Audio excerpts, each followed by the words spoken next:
Paz seja com todos.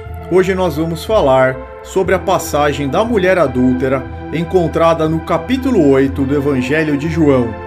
Por que Jesus não foi favorável ao apedrejamento segundo a lei mosaica? Deixem o like para colaborar com a divulgação do vídeo e vamos ao estudo para entender o que de fato aconteceu. Importante lembrarmos inicialmente que Jesus disse no Sermão da Montanha: não pensem que vim abolir a lei ou os profetas. Não vim abolir, mas cumprir. Digo-lhes a verdade: enquanto existirem céus e terra, de forma alguma desaparecerá da lei a menor letra ou menor traço, até que tudo se cumpra. Mateus 5, versos 17 e 18. No texto original em grego, no lugar de cumprir, encontramos a palavra plero, que significa aperfeiçoar, completar, tornar perfeito, pregar completamente, encher completamente, preencher, dar plenitude. Ou seja, ele veio trazer o sentido mais amplo da lei. Por isso Jesus disse, entre outros exemplos: vocês ouviram o que foi dito, não adulterarás. Mas eu lhes digo, qualquer que olhar para uma mulher para desejá-la, já cometeu adultério com ela no seu coração. Mateus 5, 27 e 28. Agora, não apenas o ato em si é considerado pecaminoso, mas tanto o ato quanto a simples intenção do coração, ainda que nunca seja praticado de fato. Além de não abolir a lei moral, o Mestre a amplificou. Pois bem, passemos agora ao tema em questão. Se a lei de fato não foi abolida, por que Jesus não se manifestou a favor do apedrejamento da mulher adúltera? Passemos à leitura da passagem. Nós vamos ler a passagem na versão da Bíblia King James Fiel, de 1611, mas ao longo do estudo nós utilizaremos também outras versões. Então vamos ler agora dos versos 1 ao 11. Jesus foi para o Monte das Oliveiras, e pela manhã cedo ele voltou novamente ao templo, e todo o povo vinha até ele, e assentando-se os ensinava. E os escribas e fariseus trouxeram-lhe uma mulher pega em adultério, e colocando-a no meio de todos, disseram-lhe: Mestre, esta mulher foi apanhada em adultério, no próprio ato. Ora, Moisés nos ordenara na lei que tais sejam apedrejadas. Mas tu, o que dizes?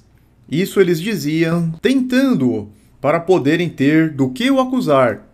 Jesus, porém, inclinando-se, escrevia com o seu dedo no chão, como se não os ouvisse.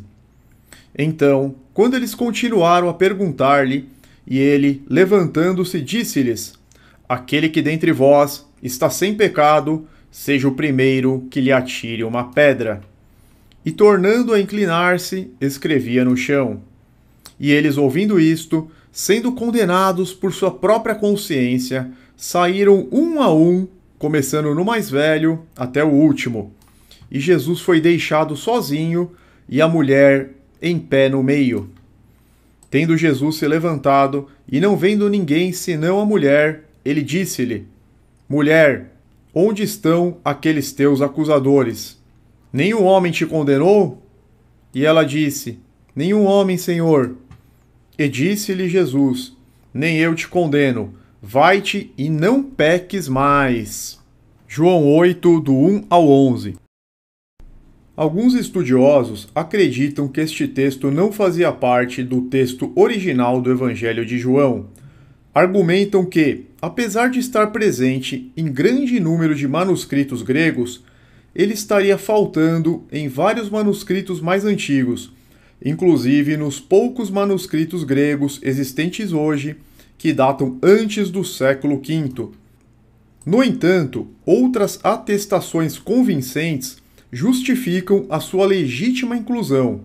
Jerônimo, falecido em 420, escreveu que ele aparecia em muitos manuscritos gregos e latinos disponíveis para ele do século IV ou antes, existindo sim uma atestação muito antiga. Ambrósio, falecido em 397, e Agostinho, falecido em 430, indicaram que o relato causava ofensa entre aqueles que temiam que o texto encorajasse o adultério, sendo esta uma possível razão pela qual alguns manuscritos o omitem, e não por falta de autenticidade. Então, sim, este texto é antigo e estava disponível em manuscritos gregos e latinos, inclusive anteriores ao século IV. Diante do exposto, podemos concluir pela originalidade do texto que relata um episódio que de fato aconteceu. Com uma leitura mais atenta e consultando a Torá, veremos que Jesus agiu de forma correta perante a lei dada por intermédio de Moisés. No verso 4, notamos que os escribas e fariseus disseram que a mulher foi apanhada em adultério no próprio ato.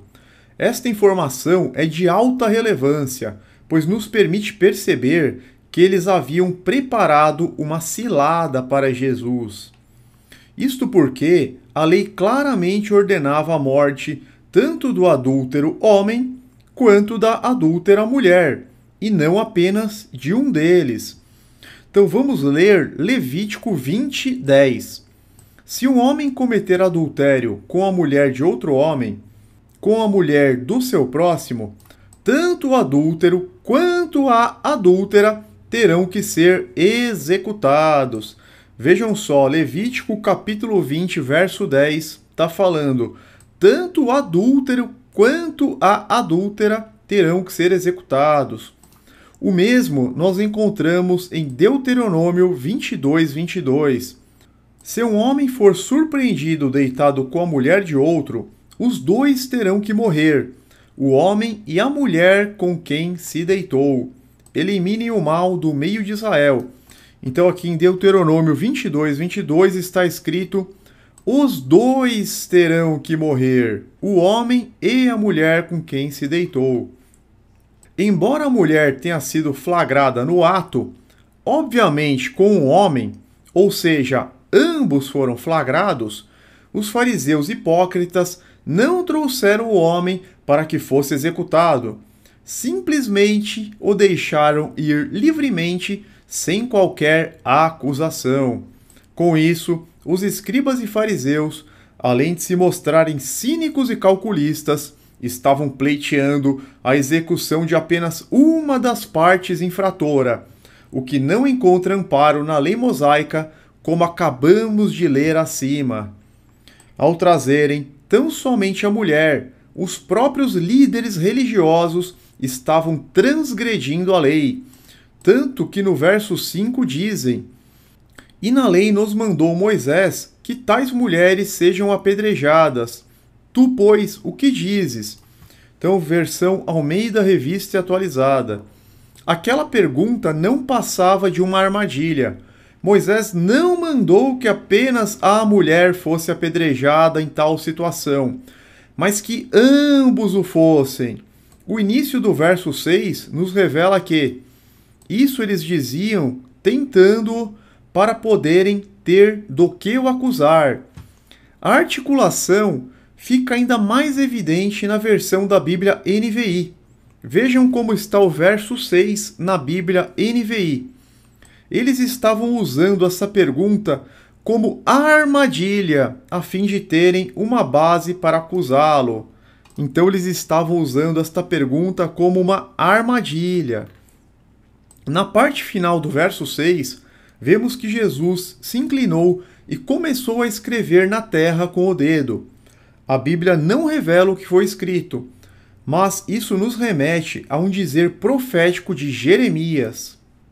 Ó Senhor, esperança de Israel, todos os que te abandonarem sofrerão vergonha.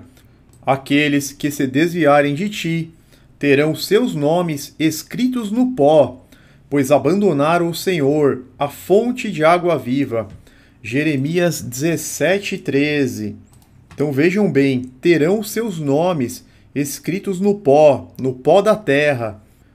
Sabemos que Jesus, o Redentor enviado por Deus, declarou em João 7, versos 37 e 38, no capítulo imediatamente anterior ao capítulo que estamos estudando. No último e mais importante dia da festa, Jesus levantou-se e disse em alta voz: Se alguém tem sede, venha a mim e beba. Quem crer em mim, como diz a Escritura, do seu interior fluirão rios de água viva. É possível que o ato de escrever na terra se tratava de um gesto profético alertando sobre o juízo divino contra aqueles que rejeitavam o Messias e acabavam sem acesso à fonte de água viva, como era o caso dos escribas e fariseus, como nós vimos aqui na profecia de Jeremias.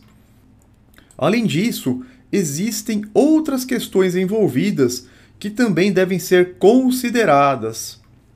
Se Jesus incitasse ao povo para que a mulher fosse apedrejada naquele contexto, ele seria condenado à morte antes do tempo pelo Império Romano. Isto porque somente Roma, ocupante do território de Jerusalém, poderia condenar alguém à morte de acordo com a legislação do Império em vigor.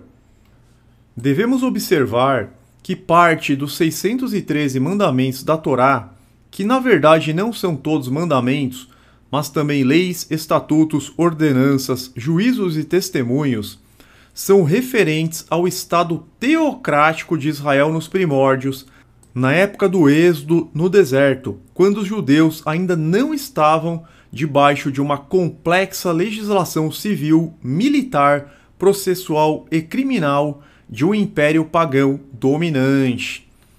Então eles estavam vivendo em outra realidade, sob o domínio de um império pagão.